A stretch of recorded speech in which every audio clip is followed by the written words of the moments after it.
Esperemos que sí. Ay, ahora sí se puede.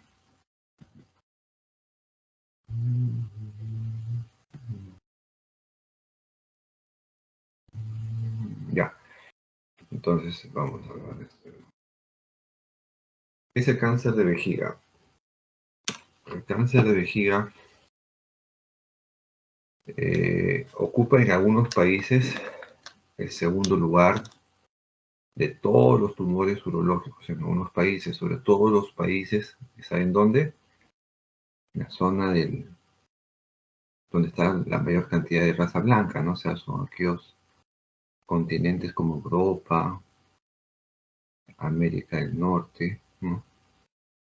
En esa zona más o menos ocupa un segundo lugar en cuanto a frecuencia. Pero en los países latinoamericanos o África generalmente ocupan un tercer lugar, ¿no? Entonces esta estadística por si acaso es extranjera, ¿no? Bueno, en cuanto a la incidencia. Como le dije, de todos los cánceres es del 7%, ¿no? Todos los cánceres en general ocupa ese porcentaje. Lógicamente, como ustedes habrán ya revisado, es más frecuente en el varón que en la mujer. En una relación de más o menos de 3 a 1 y algunas bibliografías, como podrán revisar, llegan hasta 4 a 1, ¿no? Como le mencioné, más es en raza blanca, o sea, estamos hablando de países europeos, ¿no? Y países del norte, ¿no? De América del Norte. Su incidencia va aumentando a medida que va avanzando los años. Entonces se dice que va aumentando a partir de los 60, 70 años y llega a un pico, básicamente se ha visto su incidencia llega máximo hasta los 80 años, ¿no? En gente joven es muy difícil encontrar cáncer de vejiga, ¿no? En gente joven, acuérdense cuando lleven ustedes, sobre todo en el sexo masculino estoy hablando, en el sexo masculino el cáncer que más frecuentemente afecta al hombre joven, es el cáncer de testículo. Entonces ustedes más o menos que están en el rango de riesgo de tener cáncer testicular, generalmente aparece entre los 20, 30, 35 hasta los 40 años máximo. Después de eso ya no debe haber, generalmente no hay cáncer testicular. Entonces es importante que se haga un buen autoexamen siempre en los jóvenes, porque definitivamente el cáncer testicular tiene buen pronóstico si es detectado a tiempo, pero también depende del estirpe, ¿no? Generalmente los colocarcinomas, que son los más malignos dentro de los cánceres testiculares, pues son aquellos más agresivos. Pero felizmente los coriocarcinomas testiculares, su frecuencia es del 1 o 2% de todos los cánceres testiculares, es un bajo porcentaje. Tendría uno tener muy mala suerte para tener de ese tipo histológico que es más agresivo que los demás. Bueno, es un capítulo aparte, ¿no? Pero más o menos estoy dándoles algunos datos en cuanto a edades que cánceres puedan aparecer, ¿no? Como ustedes han mencionado, casi la mayoría de los cánceres de vejiga son de tipo transicional. Ahora, este término transicional actualmente en el último Congreso Europeo, el año 2021, que fue el año pasado, ya no debe llamarse transicional, se debe llamar solamente urotelial.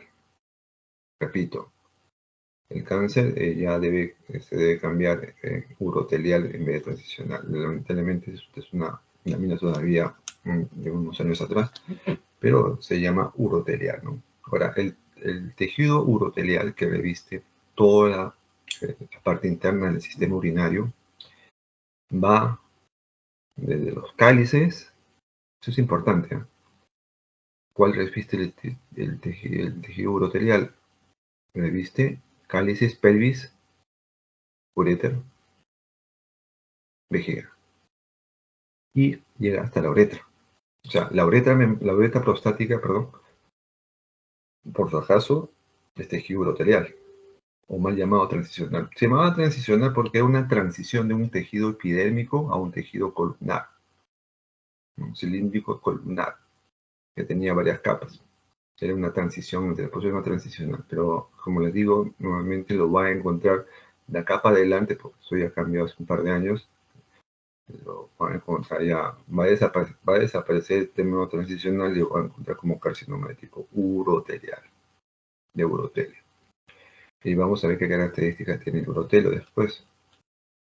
Luego de eso tenemos el siguiente porcentaje, los cánceres tipo epidérmicos o escamosos, en un bajo porcentaje, 8%.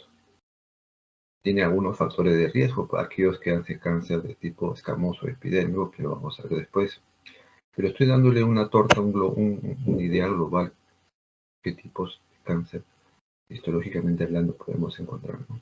Entonces tenemos 90% urotelial, 8% escamoso, y un 2% viene el resto, que es el tipo adenocarcinoma, que es bastante raro, ¿no? Los adenocarcinomas generalmente pueden ser primarios, propios de la misma mucosa de la vejiga, o pueden ser restos del alantoides como del uraco, ¿no? Saben que el uraco tenía que ser un ligamento que unía la vejiga con el ombligo, ¿no? Entonces, comunica la vejiga con la, entonces por ahí puede malignizarse y producir un adenocarcinoma, ¿no? También se le toma como factor de predisponente a formar un adenocarcinoma a aquellos pacientes que usan catéteres o han tenido infecciones urinarias crónicas. Los tumores uroteliales o transicionales, como ya dije, afectan más o menos más del 90% de la vejiga, ¿no? Hablando ya de sectores, hablamos de sectores, como les dije, el urotelio, el tumor urotelial o transicional antiguamente, afecta a cualquier parte del árbol urinario. En este caso, la vejiga es el más afectado, casi el 90%, pero también el tracto urinario superior, que también tiene urotelio, como la pelvis y el uretre, también se va a ser afectado. Entonces, la pelvis y el uretre, que es el tracto urinario superior, ¿no? Pelvis y uretre, tracto urinario superior, junto con los cálices, las va a afectar en un 5% aproximadamente. Y en la uretra también se puede aparecer. O sea, estamos hablando de la uretra. Esta uretra de acá que ven con el puntero láser es la uretra prostática. Esta uretra prostática tiene tejido urotelial, repito, urotelial. Hasta acá llega el tejido urotelial. Después de acá, va la próstata, es otro tipo de tejido. Entonces, hasta acá viene el revestimiento de urotelio, que es parte del tejido de la vejiga, de la pelvis, uretra y de cálices. En general, el carcinoma urotelial en América y Europa más o menos afecta en un 90%, ¿no? Más frecuentemente es ese tipo de urotelial. El 10% sigue siendo el epidermoide junto con el... Ahora, en África, generalmente el tumor urotelial, o mal llamado transicional, actualmente, en África más o menos viene a ser un 70-80%. El resto, el 10 o 20%, se ve más en África, sobre todo en el país de Egipto, el tipo escamoso epidérmico. Escamoso epidérmico se va a ver más en los países africanos, sobre todo en Egipto. ¿Por qué? Porque en ese país hay un parásito que se llama bilharziasis. La bilharziasis se encuentra generalmente, es un parásito que se encuentra en los pantanos, en las aguas estancadas. Entonces se va a ingresar, no sé si ustedes alguna vez han leído sobre este tipo de parásitos, pero esto ingresa por vía hematógena y se puede instalar en cualquier parte del sistema o del organismo, ¿no? Entonces la bilharziasis tiene mucha relación con el tema de cáncer epidermoide y se ve frecuentemente en países africanos, sobre todo la mayor incidencia la tiene Egipto. ¿Hasta ahí tienen alguna pregunta? ¿O quieren ustedes agregar algo más? El sistema de calificación no sé cómo será, porque no me ha dicho el doctor. Pero más o menos mi forma de cómo califico personalmente a los alumnos es de acuerdo a la participación, ¿no? O sea, a los que participan, hablan, eh, están constantemente debatiendo o responden bien, ¿no? Entonces más me acuerdo de sus nombres y la nota de acuerdo a a mi percepción o lo que yo me acuerdo de los que más participan, coloco una nota mayor, ¿no? Por si acaso. Ok, este es el tejido, el epitelio urotelial, mal llamado transicional. Perdón. Acá tenemos cuando el tejido o la vejiga está... Bueno, la vejiga es un órgano, pues, hablando de la vejiga propiamente dicho, es un músculo, ¿no? Tiene una parte fija y una parte móvil. La parte fija es el trígono, por si acaso. Y la parte móvil es la zona del todo, la musculatura, ¿no? Es un músculo liso, por si acaso. Músculo liso. Involuntario porque eso rige a un sistema autónomo, ¿no? Tiene inervación simpática, parasimpática contrae, parasimpática relaja. Viene el plexo hipogástrico, llamado por el plexo hipogástrico autónomo a nivel de S2, S4. Entonces, la única función que tiene la vejiga simplemente es de un reservorio. Mantiene la orina, llena la vejiga, hace continencia y luego la evacúa. Esa es su función de la vejiga, básicamente. Hacia adelante, la vejiga, pues tenemos el pubis. Hacia abajo tenemos la uretra. En el caso de la mujer, la uretra nomás. En el caso del varón, la próstata. Y hacia la parte posterior tenemos el recto, ¿no? En el caso de la mujer. En el caso del hombre tenemos la parte posterior de la vejiga. Tenemos también el recto, pero también tenemos unas estructuras que forman parte del sistema genital interno, que es la vesícula seminal y el deferente, ¿no? Ok, ya hablando histológicamente, tenemos un corte acá microscópico, histológico, del epitelio transicional. Como ustedes ven, es un epitelio tipo columnar, tiene hasta 5, 6, 7 capas, dependiendo de la zona, ¿no? Es un epitelio que tiene una característica básica en cada una de sus capas. Generalmente las capas de afuera hacia adentro, las de afuera son un poco más unidas, tienen mayor unión, son muy adheridas que las capas profundas, que son un poquito más planas.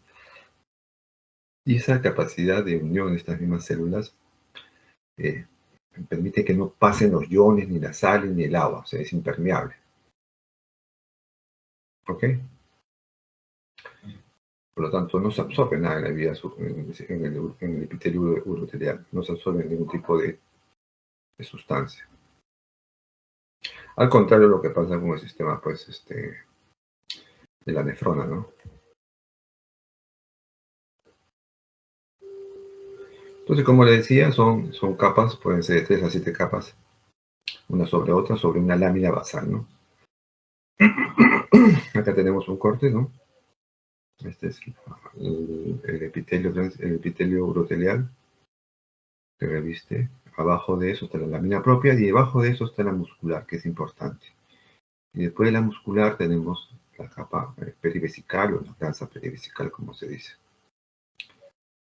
La pared muscular se vuelve un poquito más gruesa en el esfínter interno, ¿no? Con capas externas y medias, ¿no? Entonces, en la parte del cuello de la vejiga tiene mucho más, hay unas fibras musculares tipo cilíndricas, son diferentes al detrusor. Como le decía, pues, en la primera clase tenemos dos esfínteres, el interno y el externo, ¿no? El esfínter interno está a nivel del cuello, donde hay fibras musculares lisas que también tienen sistema de regulación autónomo. ¿Qué cosa es el papiloma? Es un tumor de tipo papilar, como una vellosidad, ¿no? Como la vellosidad, no sé si alguna vez han visto el corte histológico también del intestino, son como unas vellosidades, algo así, con fino tallo fibrovascular, que se sostiene a nivel de la capa epitelial de las células uroteliales normales, ¿no? En algunos casos pueden ser benignos, tienen unas características específicas en pacientes jóvenes, pero hay el tema de, se puede llamar, en el caso de tumores benignos, pólipos tal vez se podría llamar, pero papiloma ya estaríamos hablando, por si acaso, como término de papiloma, un tumor casi de características malas, ¿no? Por si acaso, ¿qué diferencia? Papiloma de pólipo. Pólipo siempre es benigno. papiloma siempre tiene características malignas, hablando de tumores de vejiga. El carcinoma de células transicionales o carcinoma de urotelio, como le dije, tiene lesiones de tipo papilares, exofíticas, sésiles o ulceradas. ¿No? Pueden ser diferentes tipos de presentación. Cuando hablamos papilares, ¿no? Entonces son como si fueran vellosidades, ¿no? Sésiles se caracterizan porque son como unas pelotas, son tumores sólidos. O también se puede presentar como lesiones tipo ulcerativas, como una úlcera, una zona roja, ¿no? Una úlcera, una zona roja en cualquier parte del tejido uroteliano. Y el carcinoma in situ es una lesión que se caracteriza por ser una lesión plana. Es importante el carcinoma in situ tomarle bastante importancia, porque como habrán leído, el carcinoma in situ cambia mucho el pronóstico del paciente. Y la característica que a veces tenemos que se observa en los carcinomas in situ, en una citoscopía, por decir el examen ideal para ver esto, es que son tumores planos. Se ve como una zona, también se sospecha como una zona ulcerada, igual que una úlcera, una zona roja. Es un epitelio plano y de tipo anaplásico. ¿Ok? Hasta ahora, ¿alguna pregunta? Entonces, acá abajo tenemos tumores células transicionales, tumor urotelial, tiene tipo vellosidades, ¿no? Elevadas.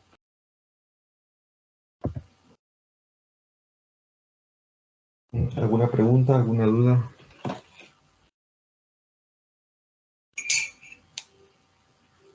La etiología,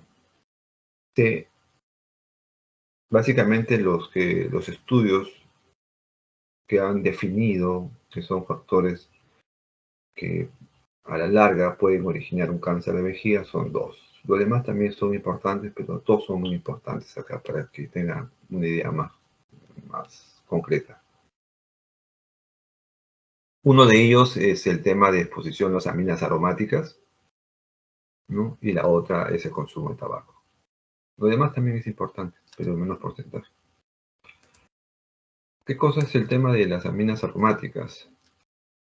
Bueno, las aminas aromáticas pues son sustancias químicas que se van a originar en aquellas personas que trabajan, o sea, personas que trabajan en industrias textiles, pues, manejan sustancias para dar color a la ropa, o a aquellas personas que trabajan en pinturas, ¿no? En pinturas, o a aquellas personas que trabajan en imprenta, que usan colores, y los colores tienen, o los colores, los tintes, estos que usan para teñir la tela o para poder hacer dibujos en imprenta, van a absorber esta sustancia, estas aminas aromáticas, y a la larga, con los años, pueden originar un cáncer de vejiga. Asimismo, aquellos que trabajan en fundidoras, que trabajan con aluminio o hierro también, van a presentar este tipo de... Aquellos que trabajan también con sustancias de colorantes, como son los peluqueros, la peluquería, todo lo que trabajen con colorantes, exposición a colorantes, si es que no se protegen bien, entonces va a ingresar y va a producir este tipo de tumoración. Básicamente se dice que el 25% de estos van a presentar este tipo de patología. De ahí tenemos fumadores, los fumadores crónicos, fumadores empedernidos. ¿Qué cosa también están fumando? No solamente tiene riesgo de cáncer de pulmón, sino también el riesgo de cáncer de vejiga. Más o menos se dice hasta un 60%, ¿no? Más en hombres que en mujeres se ha visto en algunos países. Hay una deficiencia de vitamina B6 y la niftalamina sería el causante de este tipo de etiología. Lógicamente que a medida que uno fuma más, persiste el tema de consumir cigarros, va a tener mucho más riesgo de tener cáncer prostático. Lógicamente que una vez que detectemos este tema, al paciente se tiene que explicar que debe suprimir el tema del tabaco inmediatamente, ¿no? Y logran hasta cierto, luego se logra, en verdad, que se logra que no progrese esta enfermedad o no recurra, ¿no? Es lo que no se quiere, simplemente con el hecho de decirle, deje de fumar porque esto va a avanzar, o lo puede ser una posición más agresiva, va a recurrir, va a tener problemas. Y ese hecho de decirle al paciente tome conciencia sobre ese tema, logra que la recurrencia o la progresión del cáncer, depende del estadio que vamos a ver posteriormente, pueda frenarse, ¿no? También se relaciona el cáncer de vejiga con el uso de algunos quimioterápicos que usa para algún tipo de cáncer, como la ciclofosfamida, algunos quelantes y analgésicos, sobre todo la fenacetina, ¿no? Hay otros analgésicos como el acetaminofén, que es el famoso Panadol, pero está más relacionado a cáncer o a tumores de urotelio del tracto superior, ¿no? O sea, tracto superior estamos hablando nuevamente, repito, el tracto superior hablamos de pelvis, uréteres o cálices. Es el tracto urinario superior, que tiene el mismo tejido que la vejiga. Asimismo, la exposición a radioterapia externa en muchos años, ¿no? Más de 30, 20 años de exposición, puede originar, sobre todo aquellos que están sometidos a algún tumor a nivel pélvico, una radioterapia puede ser latente en 10 o 20 años y puede producir un cáncer de vejiga. Asimismo, el tema de las infecciones crónicas, la colocación de zonas permanentes, la presencia de cálculos en la vejiga o en cualquier parte del tema urinario, porque estamos hablando de vejiga básicamente, de cálculos a nivel de vejiga, esos cálculos mucho tiempo pueden producir una alteración histológica del urotelio, una metaplasia, y esa metaplasia puede alterarse, producir un cáncer. Generalmente de tipo urotelial, pero también está mucho más relacionado al cáncer de tipo escamoso, que el tipo escamoso sí es un poco más, es más agresivo que el tipo urotelial, por si acaso. También se ha visto que los tintes de anilina que se usan para poner color a la ropa tiene ese componente que puede producir un cáncer. Y aquellos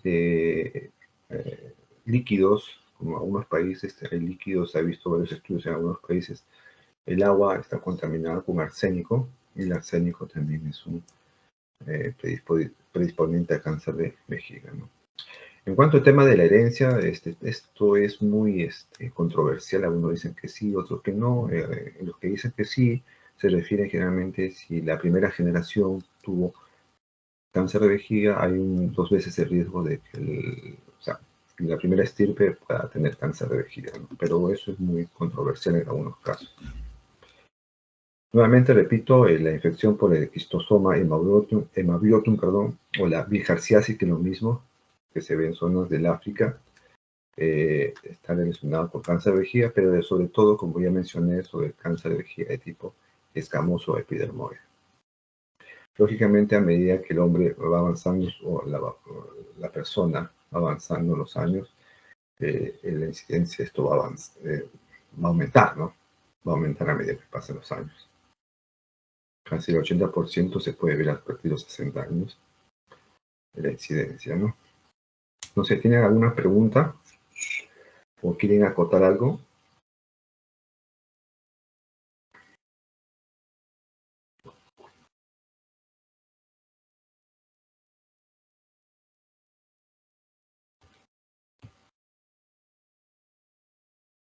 ¿Qué dice Marcelo?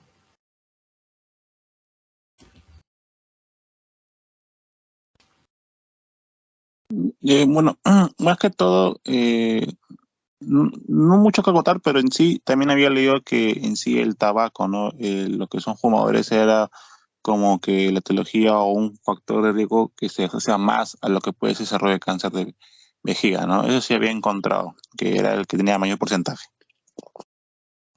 Sí, pues son dos, eso y el tema de las aminas aromáticas, que está ya prácticamente ya establecido, ¿no? Lo demás son, se han encontrado estudios se han encontrado los estudios, pero lo más básico, como tú dices, el tabaco y el otro, las aminas aromáticas.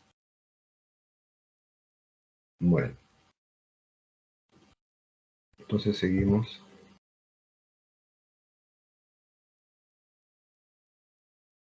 Ok, esto es importante, ¿eh? A ver, vamos acá abajo, en este cuadro primero. Los tumores uroteliales tenemos que son de dos tipos, ¿no? Tumores, tumores papilomatosos, ¿no? Uroteliales papilomatosos, no invasivos y los invasivos. Los no invasivos son tres. Ahorita lo vamos a ver. Acá tenemos esto de acá sería un tumor no invasivo. No invasivo, ¿por qué? Porque no invade la mucosa, perdón, la muscular.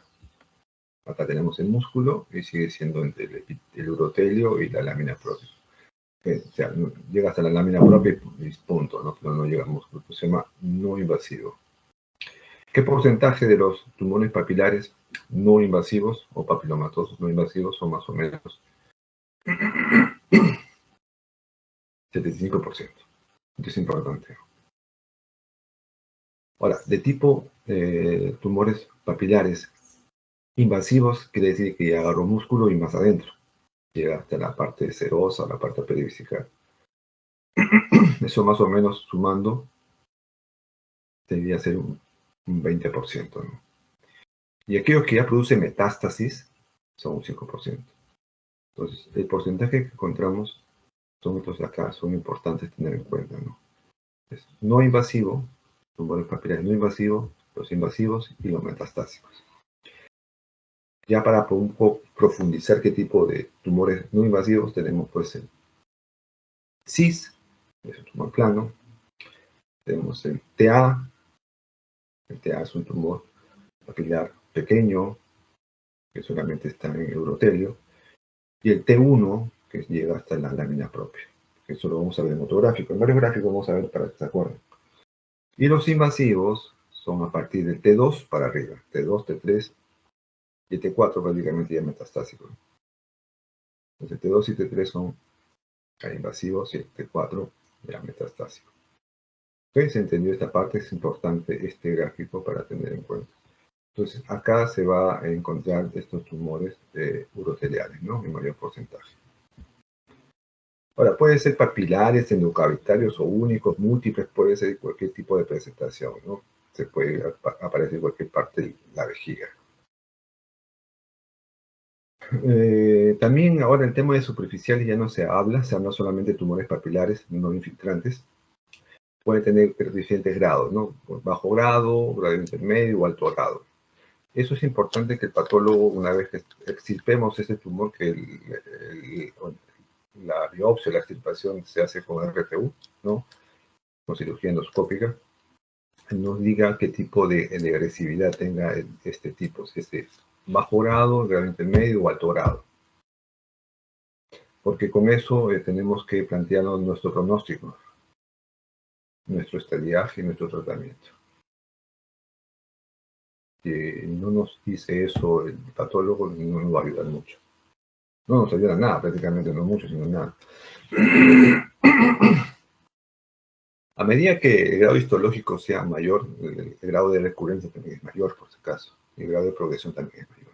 Entonces quiere decir que los de alto grado tienen mayor recurrencia, mayor porcentaje de penetración o progresión. Ok, hasta acá alguna pregunta. Ahora sí.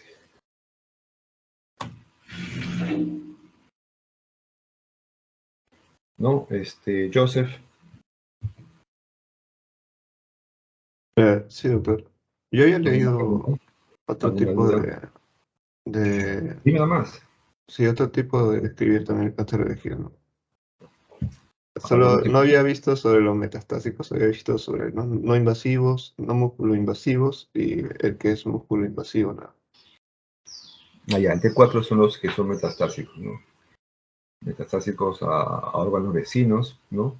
Como puede ser la próstata, el recto, y son el sistema T4A, ¿no? Y el T4B es que vamos a hablar después de eso, y T4, bueno, ya me lo has hecho acordar. Y este 4B es aquellos que ya salen un poco más fuera de los órganos vecinos de la vejiga. Entran al pelvis, a los huesos, ¿no? Okay. Doctor, si el carcinoma de células transicionales, o sea, se detecta como que en un estadio, a buen estadio, así que no esté tan afectado, ¿hay buena expectativa de vida del paciente o el cáncer de vejiga tiene mala expectativa de vida a comparación de otros cánceres? Bueno, la cáncer de vejiga tiene buena expectativa generalmente, como te das cuenta, acá estos porcentajes son los porcentajes estadísticos de los mundiales. Como te das cuenta, 75% se encuentran en este estadio no infiltrante. O sea, quiere decir que podríamos estar hablando de que sí tiene buen pronóstico. No, el pronóstico malo va a ser cuando tenemos un estadio metastásico, un estadio 4, que ya vamos a ver después, donde ya hay metástasis a órganos vecinos o a los huesos o cualquier recto o la pelvis o hay ganglios. Entonces, eso sí, el pronóstico no va a ser bueno. Y felizmente, ese es un porcentaje bastante bajo, no se encuentra, pero muy bajo. Hay datos clínicos en que te puede ayudar a hacer el diagnóstico de forma temprana. Pero como te digo, el estadiaje es el que te va a dar el pronóstico. Generalmente, como te digo, según este porcentaje, entonces podemos concluir que sí tiene un buen pronóstico. Lógicamente, con estadios ya avanzados, donde hay metástasis, como te voy a repetir, el pronóstico es muy malo, ¿no? Muy malo. Que generalmente ya se maneja con quimioterapia o radioterapia coadyuvantes. Pero la Porque lo mayoría que de yo casos... una vez escuché a un señor que... ¿Perdón? Sí, es que lo que me sorprendió fue que había escuchado que un señor comentó que tenía cáncer de vejiga, no dijo el tipo ni nada, fue así, pero, o sea, comentó que lo tenía hace 15 años y me sorprendió Ah, el bastante tiempo tiempo. que 15 es años en tratamiento bastante, o 15 sí. años de evolución. 15 años desde que le han detectado, y sí estaba el señor tratándose. Ujú. Ujú. Pero sí, parece que ya estaba, o sea, ahora ya se había diseminado a otras partes. Claro, depende del tipo también del grado histológico, ¿no? O si de repente es un CIS, o sea, un carcinoma in situ, como ustedes saben, o bueno, eso justo lo voy a hablar después. El carcinoma in situ lamentablemente es muy agresivo. Infiltra o hagas lo que hagas, a veces va a infiltrar y va a progresar, ¿no?, a otros órganos, sobre todo si ha tenido uno de alto grado o un CIS, el riesgo es mucho más elevado y la progresión es más rápida y el pronóstico no es muy bueno, ¿no? De eso va a depender también del grado como le digo, el grado histológico, el grado de malignidad, ¿no? Podría pasar eso. También habría que preguntarle si ha sido sometido a algún tipo de, no sé, ese paciente se ha sometido a algún tipo de quimioterapia o ha sido sometido a una cirugía de extirpación total de la vejiga, no lo sé. Habría que revisar su patología, ¿no? Y su estadiaje.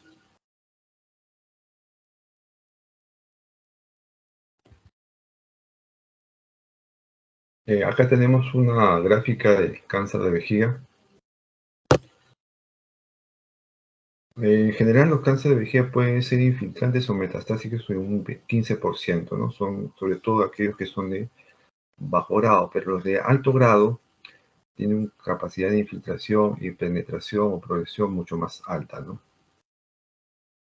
Acá tenemos una gráfica de las 4 capas las 4 capas de la vejiga. Tenemos el urotelio, tejido conectivo, la lámina propia, el músculo y la grasa perivesical, ¿no? Acá nuevamente repetimos. Acá es el cáncer temprano, superficial no invasor o no infiltrante, ¿no? Que puede ser el CIS, que es plano, el CIS, plano. Y citoscópicamente tenemos el citoscópicamente viéndolo, el color como una lesión roja, como una úlcera, un eritema. No es invasivo, pero tiene una alta malignidad, por si acaso. Se infiltra rápidamente. Luego tenemos el TA, que es un tumor papilar que no solamente está en urotelio, no agarra lámina propia. El T1 es aquel que agarra, bueno, estamos acá todavía, ¿no? El T1 es que generalmente agarra la lámina propia. Y a partir de acá para abajo son los invasores, ¿no? Son los infiltrantes. Los tumores papilares infiltrantes. Tenemos el T2, puede ser A y B, el T3, el T2, A y B, T3, A y B, y el T4, ¿no? Acá tenemos cómo se va a diseminar el cáncer. Lógicamente hay extensión linfática también. Acuérdense que los ganglios linfáticos, anatómicamente hablando, los ganglios linfáticos de la vejiga van hacia los vasos ilíacos internos o los vasos ilíacos hipogástricos, que es lo mismo.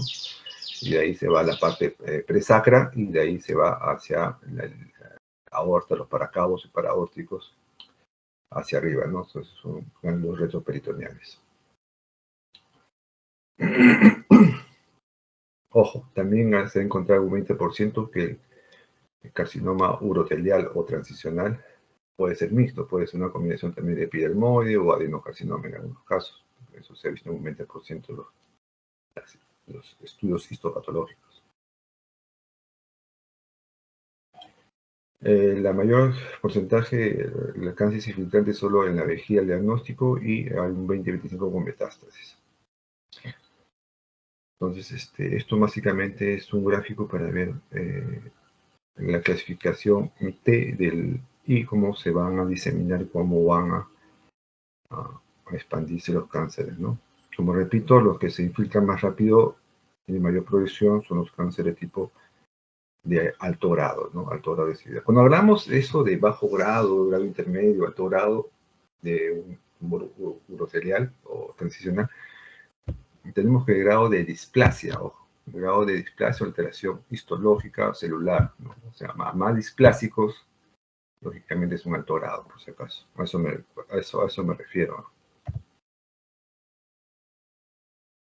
Este es, como le dije, es un tumor que se cataloga como un tumor papilar no infiltrante, plano, pero tiene mal pronóstico, porque es muy agresivo, muy infiltrante y progresa rápidamente. Tiene una característica de células poco diferenciadas con gran displasia severa, ¿no? Entonces tiene esa característica histológica. Recidiva y progresa el tumor a un tumor infiltrante casi un 50-75%, es decir, que más infiltra, recidiva y está constantemente fastidiando. Puede ser, se puede asociar a unos focos, pueden aparecer en diferentes partes, si se parece, son múltiples, tienen mayor riesgo todavía, ¿no? Entonces, cuando encontramos un carcinoma in situ al paciente, si bien es cierto, si es todavía no infiltrante, según la patología, no infiltrante, según la patología, nuevamente repito, el tratamiento básicamente es con inmunoterapia, ¿no? BCG, pero eso lo vamos a ver después. Si la BCG falla, entonces ya no queda otra que hacerle una cistectomía radical. O sea, sacando la vejiga. ¿Ok? Entonces acá tenemos el carcinoma que comienza como una lesión plana y luego va invadiendo a los tejidos más profundamente, ¿no? Más aún se hace más agresivo, lógicamente, si se aparece en diferentes sitios. Son múltiples, ¿no? O sea, en diferentes partes de la mucosa del urotelio, ¿no?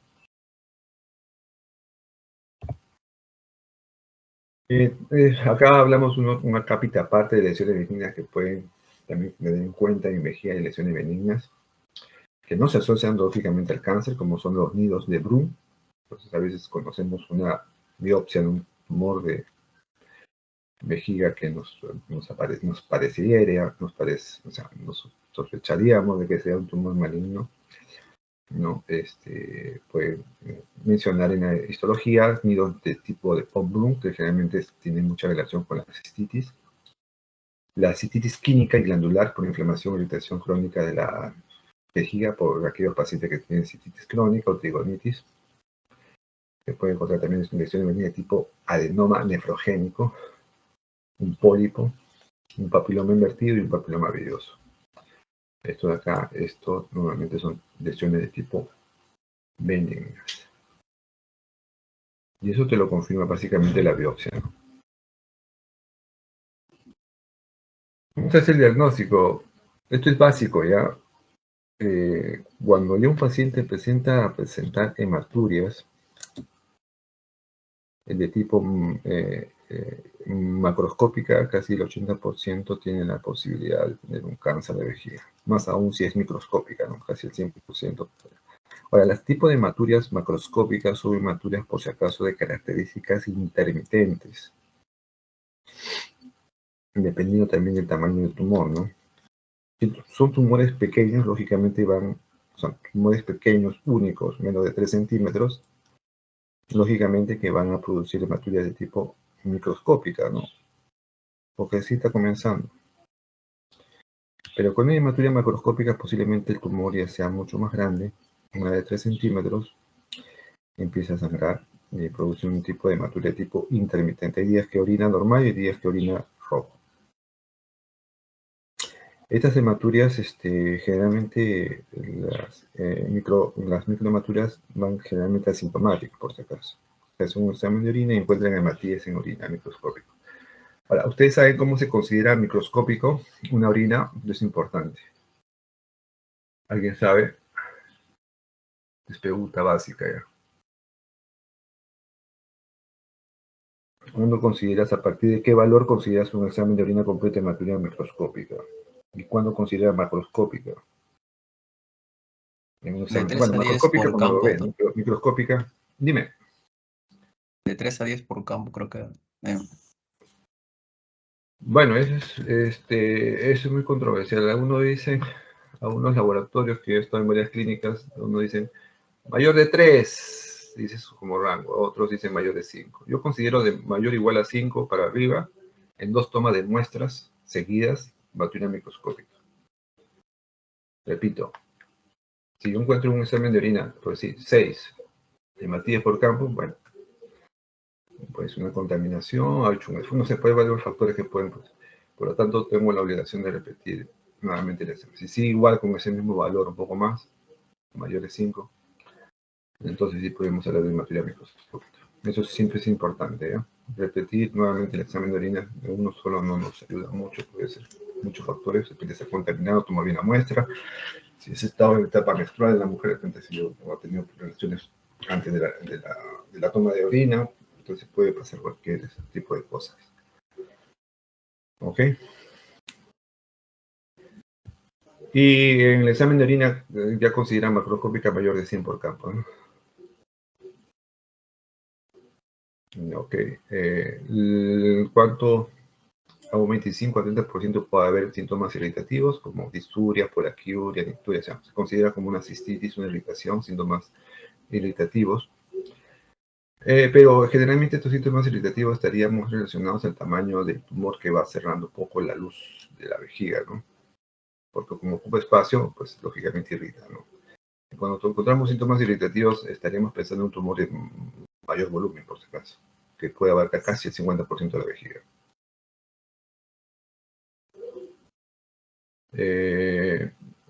Síndrome cistítico, se va a hacer un síndrome como si fuera una cistitis, dolor suprapúbico, sin infección, o litiasis, carcinoma in situ, ¿no? Entonces, esto es importante, que el síndrome in situ se caracteriza por dar también un síndrome de tipo de una cistitis crónica, sin infección, sin cálculos, ¿no? Entonces, lógicamente, estos pacientes, el siguiente paso es hacerles los estudios respectivos, ¿no? Que vamos a ver posteriormente. Menos frecuentemente puede haber obstrucción, porque el tumor puede crecer a nivel del meato, o sea, del meato lateral, ¿no? Y producir una obstrucción en el meato y por lo tanto obstruir la salida de la orina del meato y producir una hidronefrosis.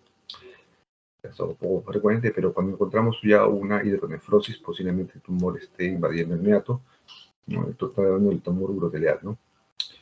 Y tenga una invasión ya, sea invasivo porque ya llegó a la muscular, a tejidos profundos. Asimismo, cuando hay edema de miembros inferiores, nos indicaría que hay un edema de tipo linfático por la progresión de esta enfermedad y la ha hecho metástasis ganglionar y está comprimiendo los vasos sanguíneos y los vasos ilíacos, ¿no? Eso indicaría una enfermedad avanzada. Asimismo, la presencia de dolor óseo también nos indicaría una enfermedad avanzada, ¿no? En cuanto a la exploración física, es irrelevante, no nos ayuda nada la exploración física. Salvo que esté en estados avanzados, ¿no? Donde encontremos edemas. Dolor óseo, baja de peso, que es característico, o anemia propio de la enfermedad, ¿no? ¿Alguna pregunta hasta ahí?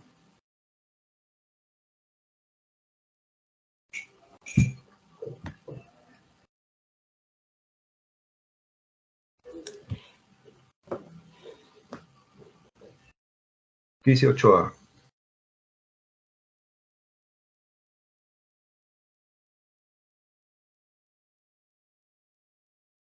Ochoa, ¿estás?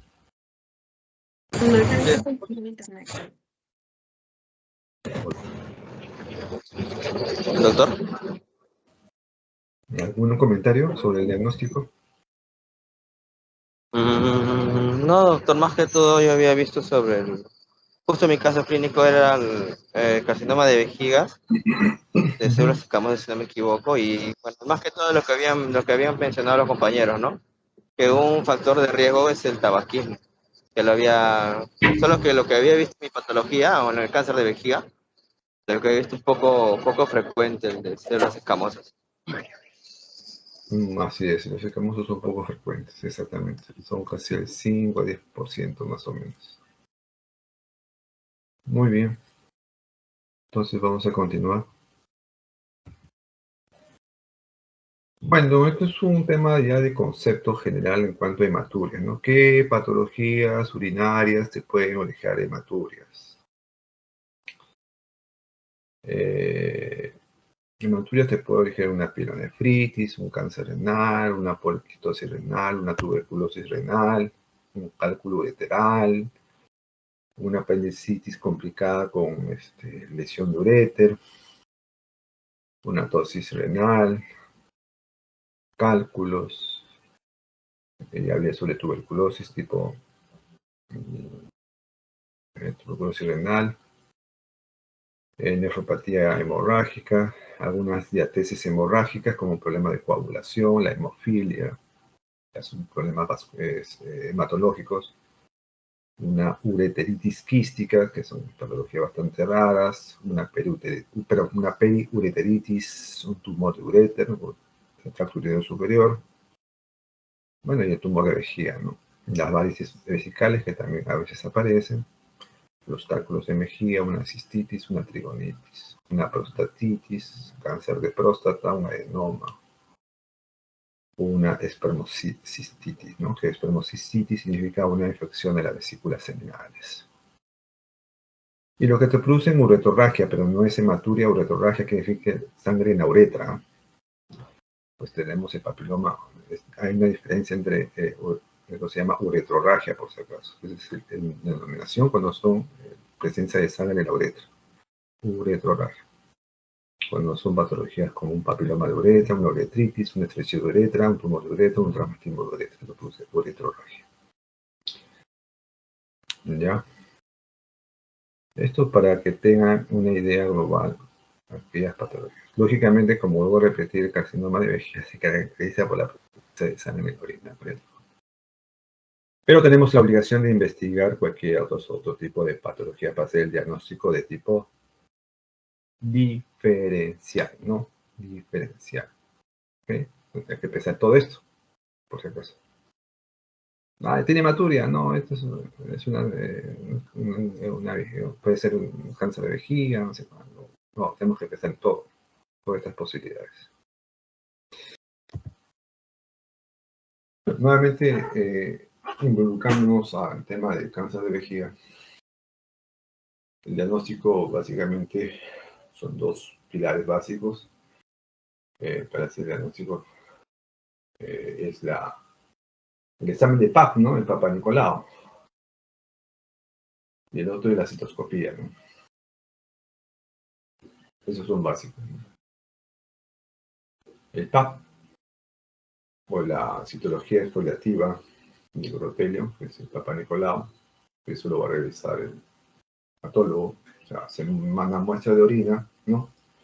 Muestra de orina recolectada hace 24 horas y se manda a estudio de patología pidiendo Papa. Y además hacerle la citoscopía, que es básico en todos los pacientes que presentan una hematuria, ¿no?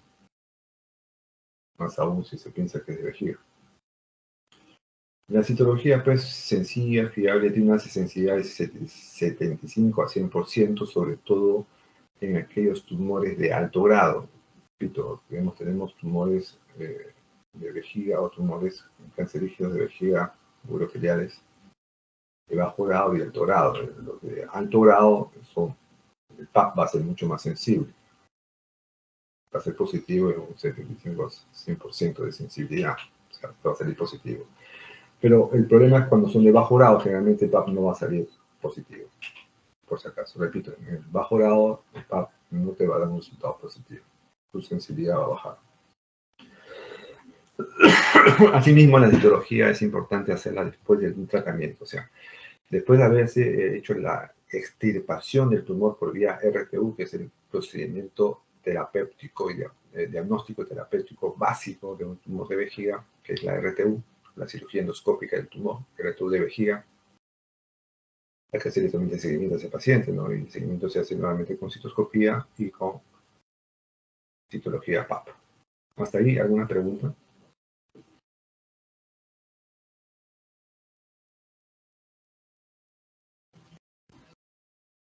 Joseph.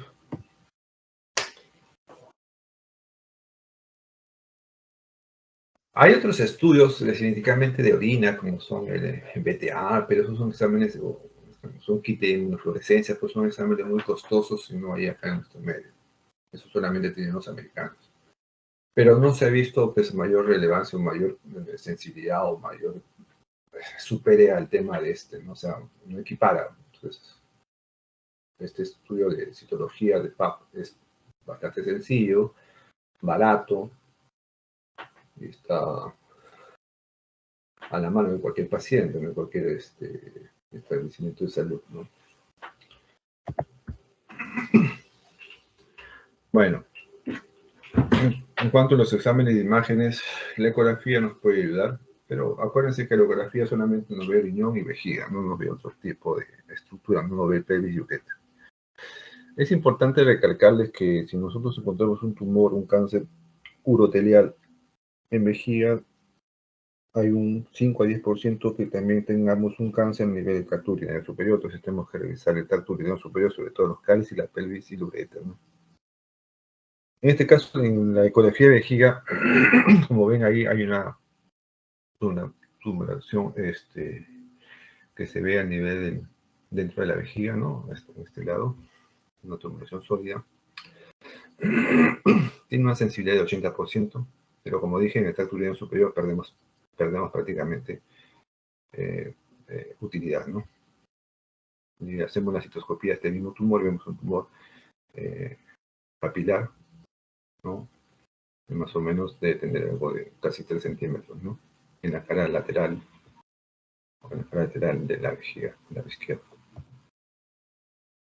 Es un estudio que ya no se usa mucho, perdón, es un estudio que no se usa mucho, se usaba hace muchos años, antes de que aparezca la tomografía, el Uroten con contraste, que nos da un diagnóstico casi de 60%, no es muy alto, donde se utilizaba sustancia de contraste, podíamos ver algún tema de imagen de represión. Entonces acá en esta imagen de acá al lado derecho tenemos una imagen de represión que quita, como si la vejiga no se llenara bien con la sustancia de contraste, ¿no?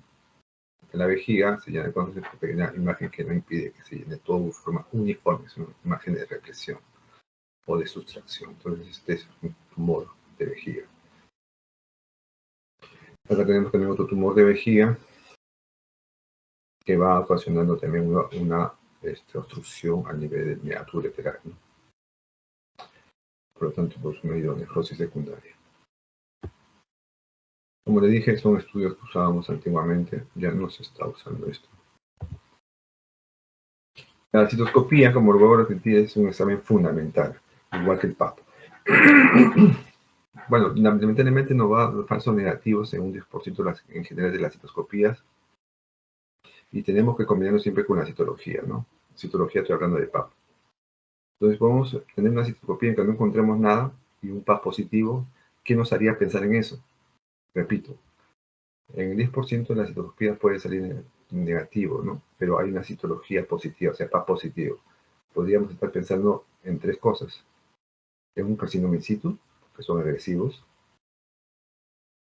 altamente agresivos, o que el tumor sea de vías urinarias altas, no de vejiga, sino de ureter o de pelvis, o el cáncer ductal de próstata, puede ser el cáncer en la uretra prostática. ¿Qué cosa significa eso? Que cuando el cáncer está ubicado a nivel de la uretra prostática, tiene una alta posibilidad, ya, por si acaso. Ya, igualmente que el carcinoma in situ. Eso es lo que quiere decir esto. Falsos positivos con inflamación del tejido vesical o con tratamiento con radioterapia o quimioterapia no vesical, ¿no? Ahora, ¿qué imágenes vamos a ver en la citoscopía? La citoscopía es un procedimiento invasivo, lógicamente. Se puede hacer en forma con anestesia local, en una sala de procedimiento totalmente estéril, ambulatoria. En algunos casos se puede hacer con sedación o anestesia regional, dependiendo del caso del paciente. Pero normalmente casi la mayoría de casos, que aquellos que no tienen mayor problema o factores de riesgo, se puede hacer de forma ambulatoria con anestesia local, ¿no? Consentimiento informado. Antes de una citoscopía, por si acaso, como es un procedimiento invasivo, se tiene que firmar un consentimiento informado, primero, y segundo, el paciente tiene que tener un urocultivo negativo. Esto es importantísimo. Urocultivo negativo, no se puede colocar el citoscopio con una infección activa, porque esto lo vas a mandar a una sepsis. Tenemos un urocultivo negativo, entonces se procede a hacer la citoscopía. Hay dos tipos de citoscopios, el rígido y el flexible. Acá tenemos la imagen de un citoscopio flexible, porque bueno, es más maniobrable, es más fácil de usar, se puede,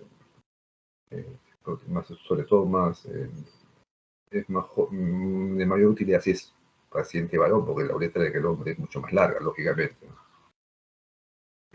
Y podemos visualizar la tumoración. Entonces acá arriba tenemos una tumoración papilar, tipo vellosidades, en la parte prácticamente la cara posterior de la vejiga, ¿no? Se parece como si fuera una coliflor, un brócoli, ¿no? Una comparación con ese tipo de estructuras.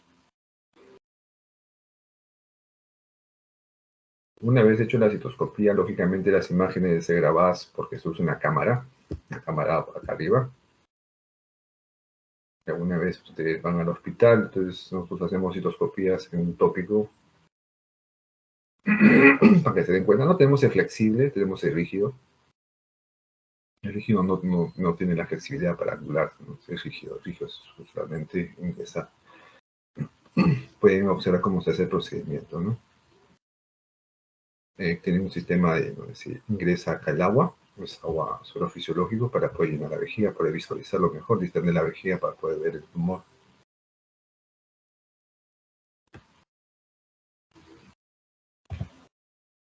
Son otras imágenes de tipo de tumores uroteliales. Tenemos uno localizado pequeño, menos de 1 centímetro, tipo papilar.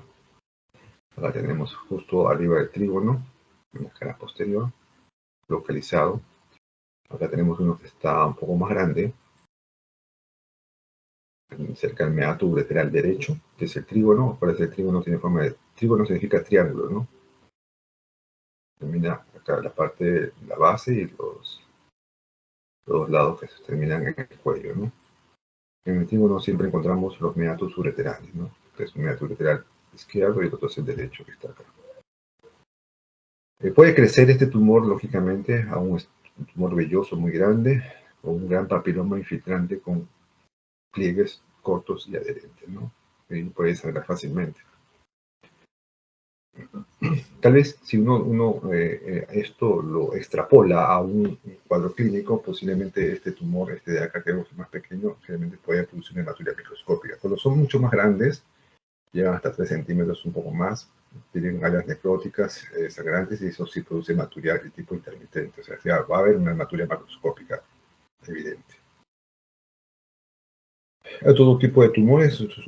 Esto es un tipo sésil, tipo como una pelota, no tiene las vellosidades como tienen los papilares. Es un tumor tipo, como si fuera un tumor sólido, un nódulo, ¿no? Es un tumor sésil también muy nodular, pero mucho más grande, ¿no? Con área de necrosis. Ojo, entre los papilares y los sésiles, por si acaso los sésiles tienen mayor alto de malignidad o alto grado de, siempre alto grado de malignidad, ¿no? Ya, otro dato importante. Repito, cuando son sésiles tienen mayor grado de agresividad o malignidad. ¿Alguna pregunta?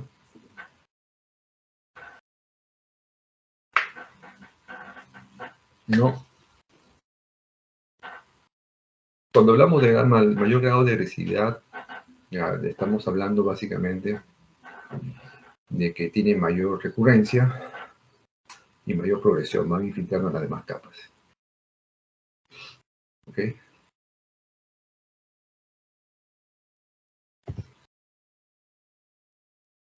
La tomografía y la resonancia. Bueno, la tomografía y la resonancia básicamente ambas sirven para hacer el estadiaje. Normalmente se prefiere pedir tomografía cuando son tumores múltiples, mayores de 3 centímetros, son varios, son grandes. También otro factor de riesgo son pacientes que tengan mayores de 70 años. Entonces, bueno, en esos casos sí se puede hacer. Y sobre todo si la malignidad es muy alta, su grado de malignidad es alta, ¿no? Es alto grado de malignidad. Entonces puede, pero eso es un tumor único, pequeño, localizado, de 1 centímetro o menos. A veces no es necesario llegar a una tomografía, ¿no? La resonancia también nos da también datos. Por si acaso, la tomografía que se pide, que es el famoso UDOTEN, se hace con contraste. Entonces, si el paciente puede ser alérgico al contraste, porque sabe que el contraste tiene yodo, tenemos que echar mano a la resonancia magnética con gadolina, ¿no? Que también nos dan imágenes importantes de estadiaje o infiltración. No solamente a nivel de vejiga, sino también a nivel ganglionar, ¿no? O metastasis. Nuevamente repetimos, por cansancio, tumores no infiltrantes y infiltrantes, ¿no? Esto de acá son los no infiltrantes. Y a partir del T2 para adelante, como dice la flecha, son los infiltrantes. Y los T4 son aquellos que ya son metastásicos, con metástasis localizadas a órganos cercanos, como la próstata, T4A, y T4B cuando habrá ya huesos, como el hueso de la pelvis. Más fácil no puede estar.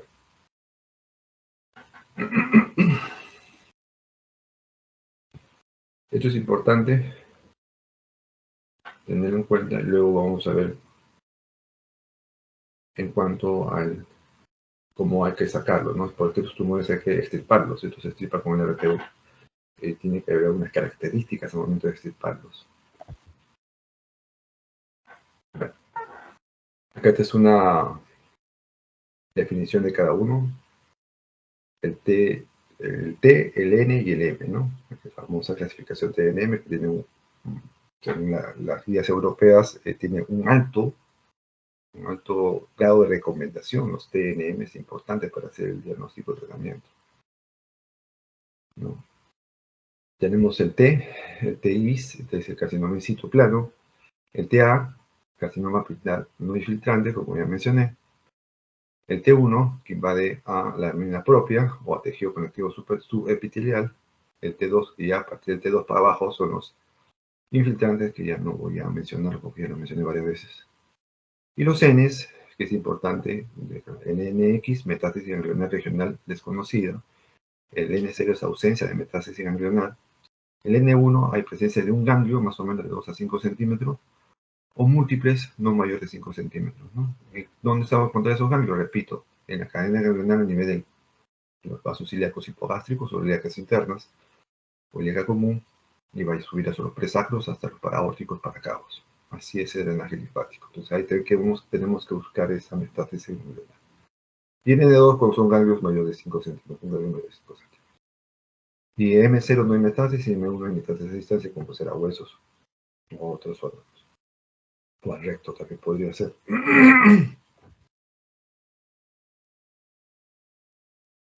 Bueno, nuevamente repitiendo, ¿no? 75% de los tumores vesicales son de tipo... Bueno, acá hay mal llamados superficiales, ¿no? Superficiales es otro término que generalmente ha cambiado a partir del año 2021.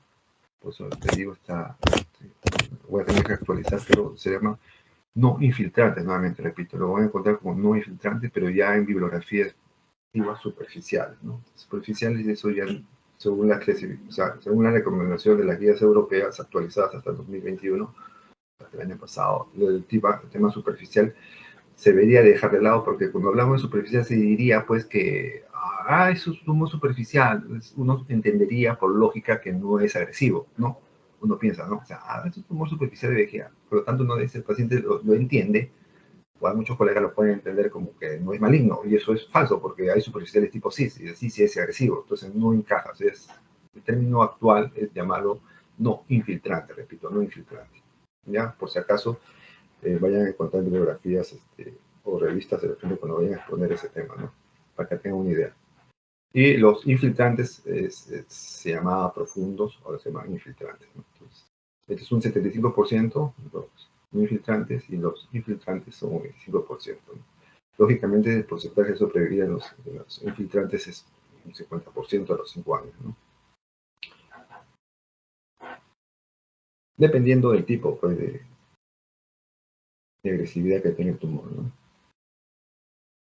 Y otros factores de riesgo que también se han apodado, si son pacientes mayores de 70 años, si son pacientes que tienen múltiples tumores de energía, si son tumores de más de 3 centímetros, entonces ese porcentaje de riesgo, pues lógicamente su pronóstico es malo, ¿no?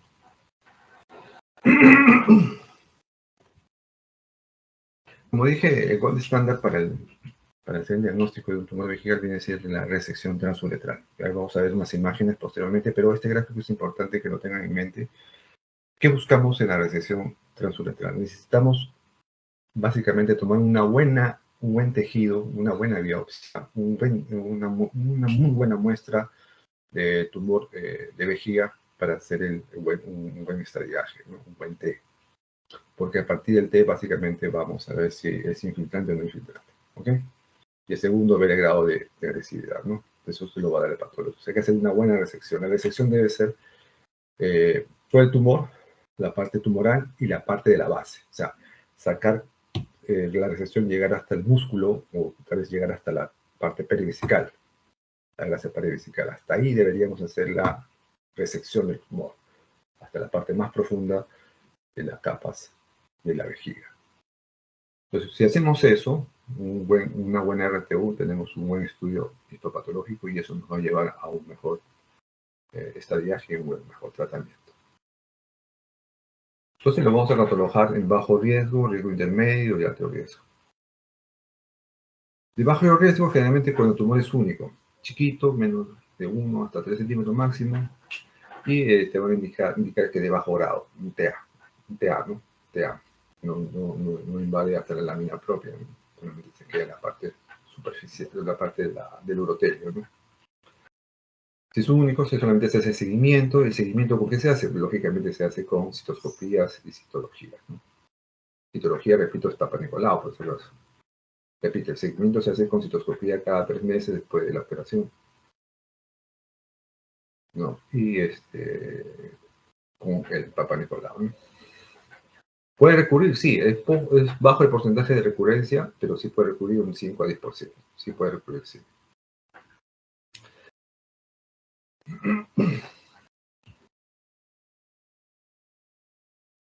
La recurrencia va a depender también del tipo de grado, ¿no? Si es de bajo grado pueden recurrir más o menos en un 50%, y la progresión se ve un 5%, si son de bajo grado.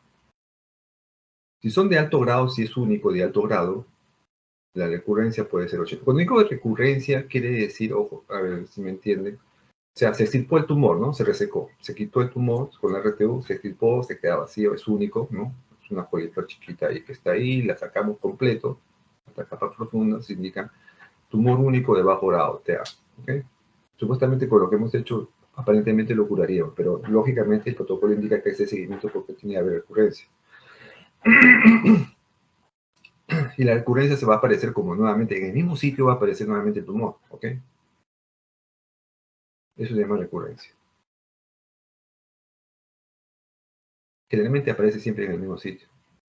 Aunque a veces puede aparecer en otro lado, pero generalmente siempre es en el mismo sitio. Tenemos que enfocarnos, al momento de hacer la cirugía, la resección, indicar en qué parte se hizo la resección y ahí tenemos que enfocar si aparece nuevamente en esa zona. O de repente hay que explorar todo, puede aparecer en otro sitio.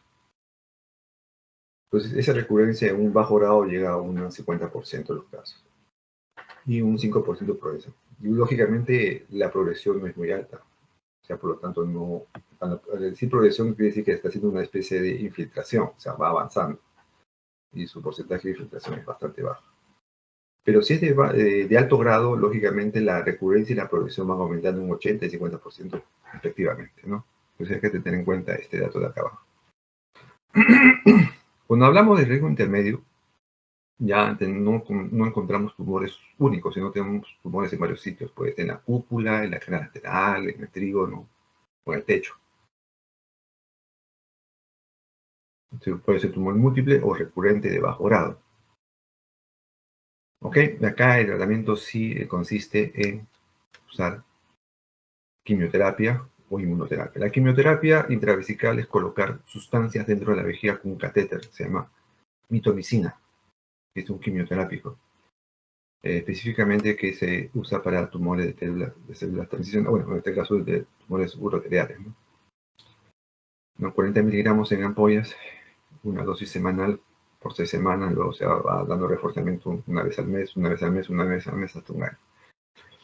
Y también puede ser usado la inmunoterapia también, igual. La inmunoterapia que es el famoso BCG, ustedes saben que es el BCG, que es el base de carne que se usa para una cura para tuberculosis, ¿no? Lo que hace es estimular a nivel del epitelio de la vejiga las citoquinas, linfocitos T, para que haga una actividad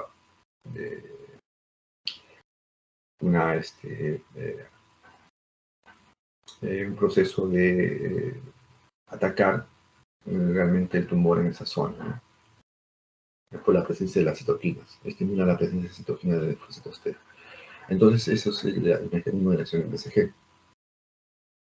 Igual se coloca por una instilación, pero eso se llama inmunoterapia, ¿no? Y generalmente aplica para aquellos de riesgo intermedio, ¿no?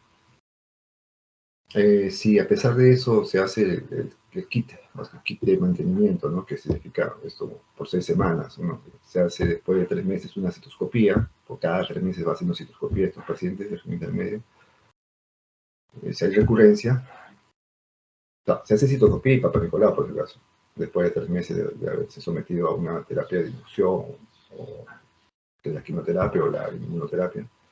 Se hace a los 3 meses la citoscopía con citología. Si hay recurrencia, entonces lógicamente que la última etapa es la extirpación de la vejiga, sacar la vejiga. Y lo de alto riesgo, sí, pues ya básicamente casi la mayoría de estos se hace en primera instancia, sobre todo cuando hay presencia de CISP, ¿no? De alto grado, un T1 de alto grado. Entonces, lógicamente, ya no usamos mitomicina, usamos básicamente de frente el BCG, como inmunoterapia, con dosis de ciclos de una vez por semana, luego de mantenimiento. Entonces, primero es un periodo de inducción, luego un periodo de mantenimiento. El periodo de inducción es una vez a la semana, de aplicar estas sustancias BCG dentro de la vejiga, una vez a la semana por 6 semanas, y luego cada 3 meses, cada 9 meses, 12, 18 meses, hasta más o menos llegar hasta los 3 años, ¿no? Pero lógicamente cada 3 meses se va haciendo citoscopía y Papa Nicolau, citoscopía y Papa Nicolau. Si hay recurrencia durante esa observación de citoscopía y Papa Nicolau, lógicamente ya no queda otra que ya cortar el BCG y someterlo definitivamente a la extirpación total de la vejiga. ¿Hasta ahí alguna pregunta? ¿Se entendió?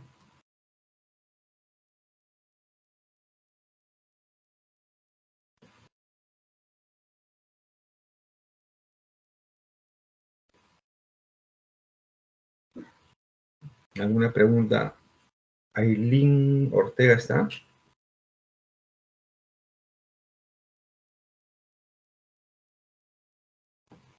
Sí, doctor. ¿Tienes alguna duda con respecto a esto para explicártelo de nuevo? Mucho respecto a ello, no. No. Ok. Gregory, no, Seedorf. Seedorf, está Seedorf. Neopani. Sí, doctor, aquí estoy. ¿Alguna duda? ¿O te lo No, repito? no, todo, sí, le explicó bien, doctor. ¿Ok? Muy bien. Entonces seguimos Seedorf. Jugador de Milan, ¿no? ¿También juegas pelota o no? ¿Doctor? ¿También juegas pelota? Ah, sí, doctor. Yo sí, sin dudarlo. Muy bien. Bueno, esa es una repetición de lo anterior, ¿no? Es no invasivo, el papilar, ¿no? Y este es pues también este es el carcinoma in situ, que es de tipo plano, este es papilar, este es plano. Cuando es plano hay que tener mucho cuidado, sobre todo si la histología es in situ, entonces ahí sí la tristeza en colores de este paciente hay que observarlo permanentemente, ¿no? Y es mucho más invasivo, ¿no? Que el papilar. Estas son las imágenes, bueno, que se hace en la RTU, ¿no? Entonces se llama RTU de vejiga, ¿no? Acá tenemos una imagen por citoscopio de un tumor papilar. Parece como una coliflor, o parte de una coliflor, un brócoli. Debe tener menos de... Nuestro copio tiene más o menos de diámetro el lente menos de 1 centímetro, casi, sí, menos de 1 centímetro, definitivamente. Esto debe tener menos de 1 centímetro. Este es un tumor localizado. No sabemos si es infiltrante o no, por lo tanto, eso es lo que tenemos que buscar, si es infiltrante o no es infiltrante. Eso es justo es lo que nos ayuda a la RTU. Si se dan cuenta, yo me imagino que en la exposición ya de adenoma de próstata o cirugía de próstata, sea benigna o maligna, les han mencionado sobre la resección transuretral, les habrán puesto algún video, me imagino. Estas son fotos de ese video, de algún video de RTU, pero en este caso se extirpa el tumor con un asa de resección. Ya cuando ustedes deseen pueden ir al hospital y esto pueden verlo, porque a veces esto hacemos en sala. Si siempre operamos por RTU monopolar o bipolar, dependiendo del equipo. Cómo se coloca el asa. El asa es un asa de, este es el asa, ¿ok? Este es el asa de corte. ¿No? Entonces se pone detrás del tumor y se va resecando, ¿no? Se va cortando. Como cortar, saca la mantequilla, algo así, ¿no? Con tu cuchillo saca la mantequilla, hacia algo parecido, ¿no? No es una cosa sencilla, simplemente hay que habituarse.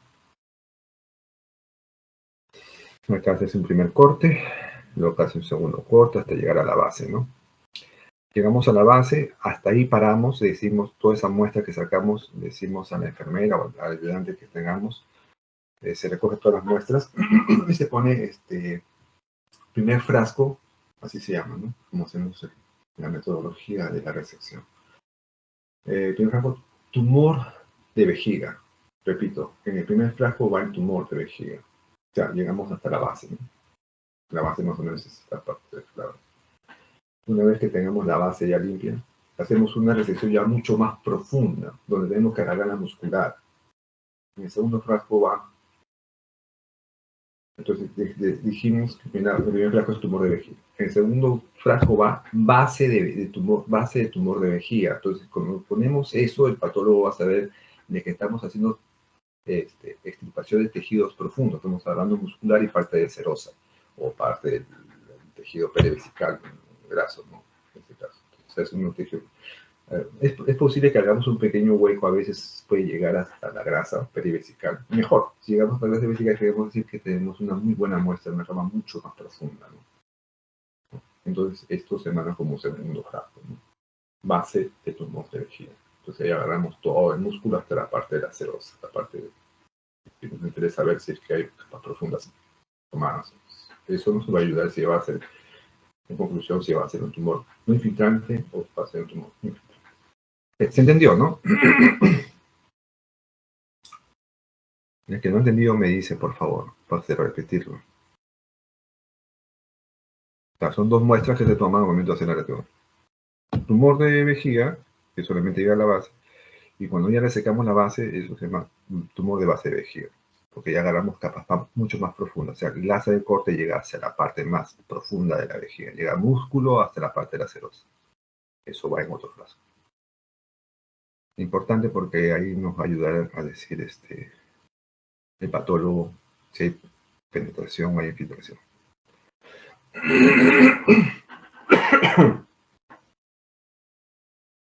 Bueno, es fácil cuando es un tumor único. El problema es cuando son múltiples, ¿eh? Hay que sacar uno por uno. El riesgo de un RTU es siempre el sangrado, ¿no? O sea, que es buena coagulación. Buena coagulación y sobre todo la otra complicación que pueden perforar mucho la vejiga, se hacen varios huecos. Al hacer varios huecos, pues lógicamente, si son pequeños, normalmente cierran solo, pero si son muy grandes, ahí sí la tristeza. Porque puede o infiltrar la orina hacia la cavidad peritoneal, ¿no? Entonces hay que tener mucho cuidado.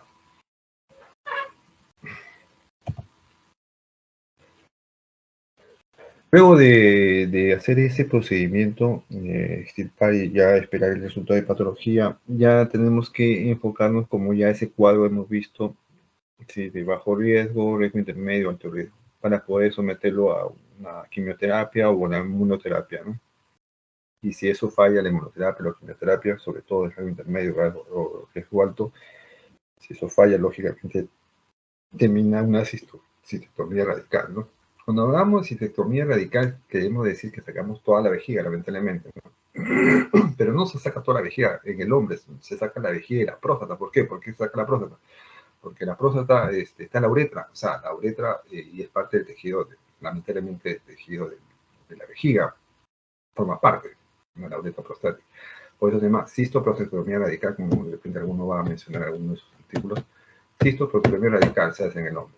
Conocemos una cistectomía radical por un tumor no infiltrante de alto grado o grado intermedio que tiene recurrencias y progresa rápidamente.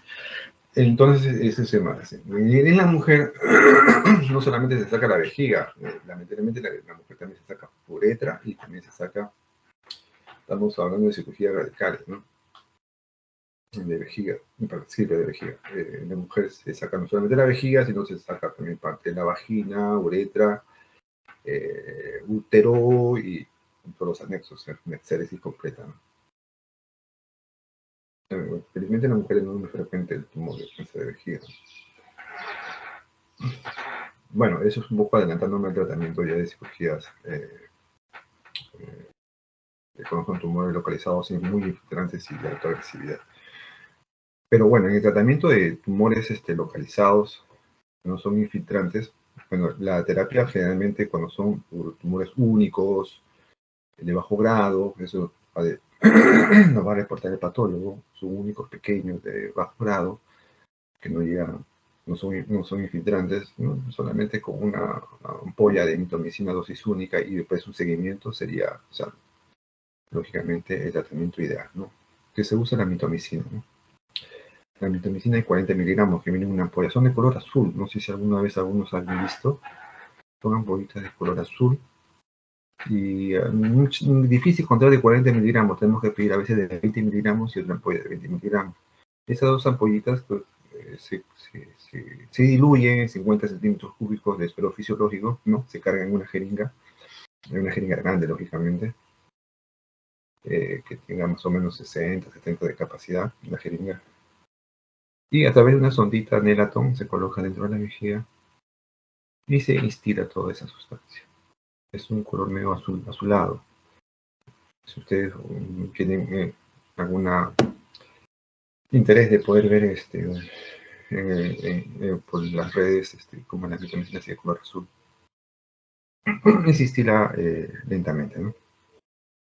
Se puede instilar inmediatamente dentro de las 24 horas, sí se podría hacerlo, pero a veces hay que esperar el diagnóstico del patólogo para poder confirmarlo, si no, no nos sueltan el medicamento. Ese es el problema que tenemos a veces, Lo ideal sería colocarlo en el momento de hacer las primeras 24 horas después de hacer la resección, ¿no?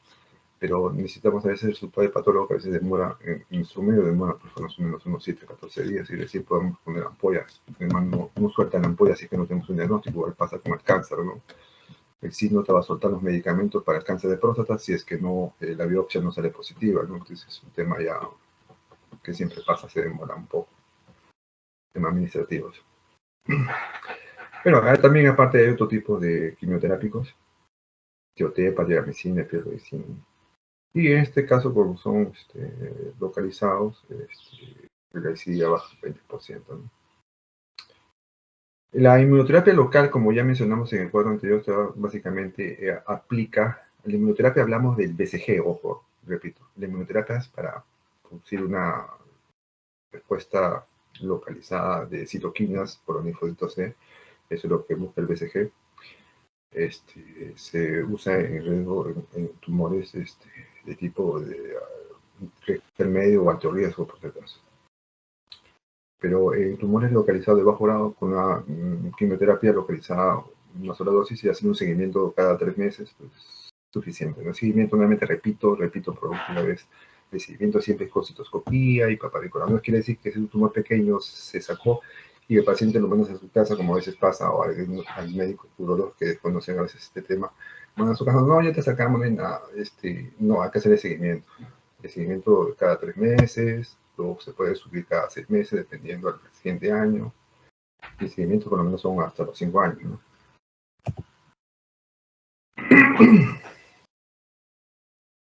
Bueno, entonces la aplicación del BCG 120 miligramos, también diluido en 150 centímetros, perdón, en 50 centímetros de suelo fisiológico se diluye el frasquito de BCG y se instila dentro de la vejiga, ¿no?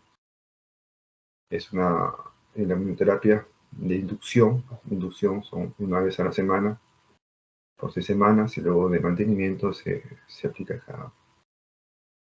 cada 3 meses, cada 3 semanas, cada 12 semanas, 19, se va haciendo progresivamente hasta llegar hasta los 3 años, lo que se menciona, ¿no? Lógicamente se va haciendo igual un seguimiento, ¿no? De seguimiento, y nuevamente repito, endoscopía, Papa Nicolau, citoscopia. Si hay presencia de recurrencia, simultáneamente determina una cirugía radical de vejiga. Entonces, hablando un poco más profundamente sobre el BCG, el famoso bacilo de Kaldenkerin, disminuye la recidiva un 40%. No es el tratamiento de primera línea, como ya dije, el tratamiento de primera línea con bajo grado único, generalmente es la mitomicina, la quimioterapia local. Se usa lógicamente tumores de mayor riesgo, disminuye las recidivas, y puede haber complicaciones, esto es importante, me estaba olvidando. Lógicamente el BCG, como son bacilos de Kaldenkerin, son bacilos de tuberculosis. Hay que tener cuidado, ojo, hay que tener cuidado de aplicarlo en su momento ideal. No es como la mitomicina que se aplica inmediatamente después de la cirugía, no pasa nada. Pero en el caso del BCG hay que esperar por lo menos un mes para poder aplicarlo.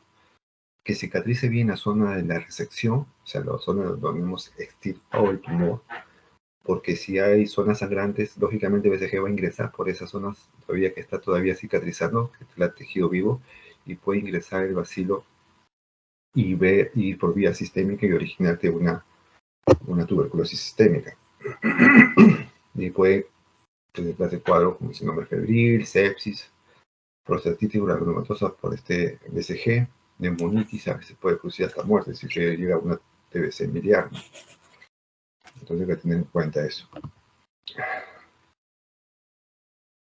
Y lógicamente, si es un carcinoma in situ, su porcentaje es un tratamiento de elección. La inmunoterapia con BCG en eficacia llega a un 70%, ¿no? Ya, nuevamente repito, el carcinoma in situ es altamente agresivo.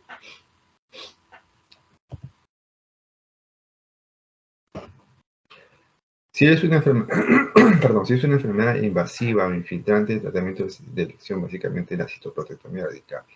Esto puede ser como tratamiento adyuvante, neoadyuvante, con quimioterapia sistémica. pero no mejora la respuesta que una cirugía aislada, ¿no? Entonces, puede usarse como no puede usarse. La supervivencia de metástasis a 5 años, cuando es una enfermedad invasora infiltrante, llega a un 5.5%. Es importante recalcarlo, ¿no? Con tumores muy infiltrantes, se llega a metástasis. Ya cuando es un octavo cuando llegamos a un octavo de metástasis, hablamos de un estadio 4, lógicamente. De 4, lógicamente, el porcentaje de supervivencia es bastante bajo. Muy bajo, 5.5%. La quimioterapia que se usa tumores infiltrantes o enfermedad avanzada, ¿no? En enfermedad avanzada usamos la combinación de estos quimioterápicos que es metotrexate, bimlastina, triamcina, cisplatino, ¿no? Vía endovenosa. Esto básicamente lo maneja más el oncólogo, el paciente lo va citando para aplicarle la dosis. Lógicamente, esto cuando en la enfermedad avanzada, o sea, cuando hablamos que no haya afectación metastásica, afectación ganglionar, ¿no? Y las respuestas completas llegan a un 15 llega un porcentaje de 15 a 30% y parece ser un 30 a 40%, no es muy alto. Esta es la presencia de la metástasis ganglionar que vemos acá, que generalmente son a nivel de hipogastrio y a nivel de los vasos paraópticos y paracarpos, los ganglios. Por último, la cistectomía, como ya mencioné, cistectomía radical, en el hombre con sacar la vejiga y la próstata, y en la mujer sacar el útero, anexos, parte de la vagina y parte de la uretra. Y lógicamente, al sacar todo eso, pues los uretres quedan en el aire, ¿no? Entonces, los uretres tienen que ser insertados en algún sitio, no pueden quedarse en el aire. Entonces, en forma muy resumida, porque esto es parte de la oncología urológica, eso lo maneja bastante los urólogos, oncólogos, usan vejigas de tipo continentes y vejigas no continentes.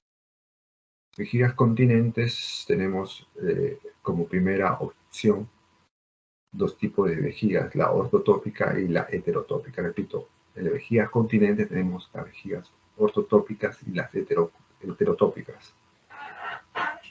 ¿Qué significa eso? Las ortotópicas son aquellas estructuras que se van a unir a la uretra, o sea, se va a formar una pseudo vejiga, o sea, una nueva vejiga, pero a partir de un intestino. En este caso puede ser ilio o colon. O sea, se forma una nueva bolsa a partir de este ilio, que son 15 a 20 centímetros, un poco más. A nivel borde antimesentérico se hace la reconstrucción, una bolsa ahí de intestino, y se inserta los uretres, y ese intestino se aboca a la uretra. Eso es una vejiga ortotópica, porque se aboca a la uretra, o sea, va a funcionar como si tuviera orinado aparentemente normal por la uretra. Es una vejiga ortotópica, o vejigas continentes, dentro de la clasificación de vejigas continentes. Y otra tipo que se llama también continentes, de tipo continentes, es la heterotópica, es aquella que no, la orina no va a salir por la uretra, sino va a salir por un ostoma. ¿No? Eso quiere decir que los uretres se pueden insertar a niveles sigmoides, por los sigmoides, donde la orina va a salir junto con por el recto. Es una cirugía bastante problemática porque produce muchas infecciones y no se usa básicamente. Nadie la usa, ¿no? Pero está descrita. Y la otra es abocar, esa sí se usa en algunos casos a nivel nacional, que es también heterotópica, donde se coloca los uretres donde un pedazo de hilio y en el hilio se inserta el apéndice, y el apéndice va a ser como una especie de válvula, o sea, de continencia, donde se coloca ese apéndice a nivel del ombligo y por ahí se va a cateterizar el paciente. Entonces el hilio va a ser la bolsa y el apéndice va a ser como una especie de válvula para que el paciente no pueda cateterizarse el mismo por ahí orinar, ¿no? Y las vejigas no continentes, no continentes, son aquellas, la famosa, acá tenemos una foto de este tipo, la cirugía que utiliza un cemento de hilio donde se aboca en los uretres y a través de un extremo del hilio, un 15 centímetros de hilio, más o menos 10 a 15 centímetros de hilio, se aboca esta parte del hilio hacia afuera como ostoma, ¿no? Hacia la piel, en el cuadrante inferior derecho, y por ahí el paciente orina con una pequeña bolsa de orina, ¿no? Como si fuera una colostomía, pero por otra casa va a salir en este reservorio, se pega a la piel y por ahí va a salir orina. Esta es la famosa operación de Bricker. Unir los dos uréteres al sigmoides. Perdón, al hilio. al lisinoide no, al ilio. Al ilio. El ilio es parte del intestino delgado. Los uretes abocan al ilio, el otro extremo se cierra y luego se coloca el estoma, aparte de eso se coloca. Eso es lo que se usa mucho en las vejigas de tipo no continentes. Ok, no sé si tienen alguna pregunta. Hoy acabamos.